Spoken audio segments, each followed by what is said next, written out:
पे मैदान था लखनऊ में, अपनी मदर का बोथ नीज़ का ट्रांसप्लांट के लिए कंसल्ट किया था। इसके बारे में फीडबैक तो मेरे को बहुत पहले से है कि मेदांता बहुत ही अच्छा हॉस्पिटल है और मतलब फैसिलिटीज़ ज़्यादा अच्छी हैं, और डॉक्टर्स के बारे में फीडबैक भी अच्छा है कि जो डॉक्टर्स यहाँ पे आए हैं वो काफ़ी अच्छे और पुराने एक्सपीरियंस भी हैं। ये पेशेंट करीब 8 महीने से 1 साल के ऊपर ठीक से ये जो पेशेंट चल नहीं पा रही थी, और उनकी चाल आप देखें, चाल में इनके बहुत ज़्यादा फ़र्क आ गया था, और उनका वॉकिंग डिस्टेंस जो था वो हार्डली 100-200 मीटर ही था। मुश्किल से ये अपने घर में टॉयलेट बाथरूम पे जा पाती थी। और इन पेशेंट को बहुत ज़्यादा प्रकार के भ्रम थे। लोगों ने कहा था कि नहीं, अगर आपने सर्जरी कराई तो वो सर्जरी सक्सेसफुल नहीं होती है, रिज़ल्ट्स अच्छे नहीं है। तो पेशेंट ने कई सारे डॉक्टर्स के पास, हकीम वैद्य के पास ये गई, लेकिन इनको कुछ जो है फ़ायदा नहीं हुआ। मुझे मिले डॉक्टर सैफ फर्स्ट डे, और उन्होंने उनसे मिलने के बाद ये अच्छा एक रिस्पांस मिला कि मतलब नी रिप्लेसमेंट कोई डरने या उस टाइप की चीज़ नहीं है। बहुत ही सिंपल उन्होंने समझाया और सजेस्ट भी किया कि जिस तरीके का आपकी मदर की घुटनों की कंडीशंस हैं वो उसमें बोथ नीज़ का रिप्लेसमेंट बहुत ही नॉर्मल सर्जरी है और वो आप करा सकते हैं। उसके बाद ये आई हमारे पास, हमने इनको काउंसलिंग किया पेशेंट को, और हमने इनको बताया कि हम आपको नेक्स्ट डे सर्जरी के बाद हम आपको उठवा देंगे, चलवा देंगे, आप जो है टॉयलेट बाथरूम हेल्प के साथ नेक्स्ट डे जाएंगी।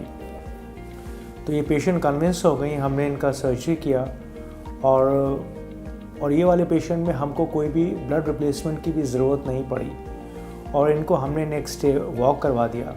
आगे अभी 3 दिन हो चुके हैं, अब तो मदर नॉर्मल मूव करना स्टार्ट कर चुकी हैं यूजिंग वॉकर।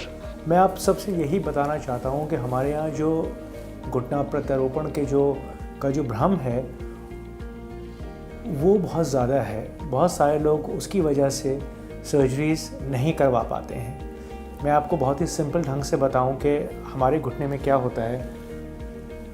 नॉर्मल जो नी होता है वो बिल्कुल इस प्रकार का होता है कि ये नी बिल्कुल चिकना होता है अंदर से, और जैसे हमको जो है आर्थराइटिस डेवलप होती है तो ये जो चीज़ होती है कार्टिलेज, हम इसको कहते हैं, कार्टिलेज घिसना शुरू हो जाता है दोनों सतह से, इस वाली हड्डी से भी और इस वाली हड्डी से भी। जब ये कार्टिलेज घिसता है तो ये कार्टिलेज कुछ जो है शुरू में तो कुछ इस प्रकार का होता है, जबकि कम घिसता है, बाद में ये घिस के एकदम बिल्कुल इस टाइप की पिक्चर बन जाती है। और ये अगर आप एक्सरे देखेंगे ये वाले पेशेंट्स का, हमेशा जो कि नी के जो पेशेंट्स होते हैं आर्थराइटिस के, उनका पेशेंट हमेशा खड़े होकर एक्सरेज होने चाहिए। उनके खड़े होकर जब इनके एक्सरेज होते हैं तो हमको ये दिखता है कि उनकी जो हड्डी के बीच का जो स्पेस है वो स्पेस काफ़ी कम हो गया है। और हम लोग जिसमें रिप्लेसमेंट करते हैं, ऐसा नहीं है कि हम जो है घुटना चेंज होकर दूसरा घुटना लगता है। सर्जरी इसकी बहुत ही सिंपल होती है।